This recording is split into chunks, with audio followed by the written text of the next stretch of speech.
আমি মরে যাবো গা, আমি বাঁচতাম না। আমি 4 লাখ টাকা আমি কিস্তি।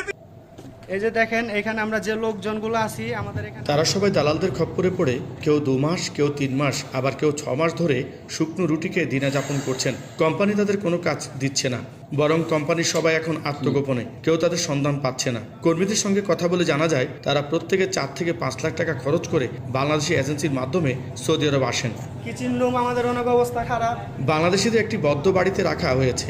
শুধু তাই নয়, তারা কাজ চাইলে ভিনদেশি মিশরীয় নাগরিকের মাধ্যমে পুতেরা সৌদি আরবে যে লোক নিয়ে আসে, যে কোম্পানির কাজ দেখিয়ে, আসলে সৌদি আরবে যারা থাকে তারাই জানে যে সৌদি আরবের কি অবস্থা।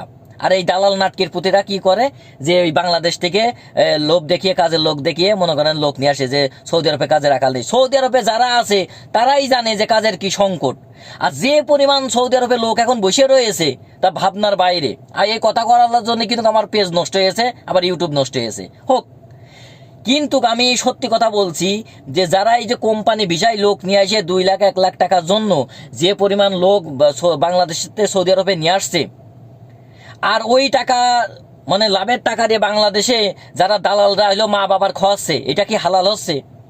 তোদের একদিন বিচার হবেই, আল্লাহর বিচার তোদের পড়বে। ঠিক আছে, আমার কথা বিশ্বাস করেন না করেন ভাই, যারা সৌদি আরবে কোম্পানির ভিসায় এজেন্সির মাধ্যমে আসছেন তারা ভাই আসেন না, কিন্তু সৌদি আরবে আসলে আপনাদের কপালে দুঃখের শেষ নেই। কারণ সৌদি আরবে প্রায় 95% যারা লোক নিয়ে আসে তারা হলো টাটকা দালাল, কোনো মিথ্যা দালাল না। আর এজেন্সি তো তাজা হারামি। আপনারা আসেন, আমি আসতে বারণ করবো না, কিন্তু এমন লোকের মাধ্যমে আসেন যে আপনার কাছে রাখবে বা নিকট জায়গায় কোনো জায়গায় কাজে দেবে, এমন জায়গায় আপনারা আসেন, আমি আসতে বারণ করবো না। ঠিক আছে ভাই, কিন্তু এই দালালকে ধরে আপনারা কোনো সময় সৌদি আরবে আইসেন না।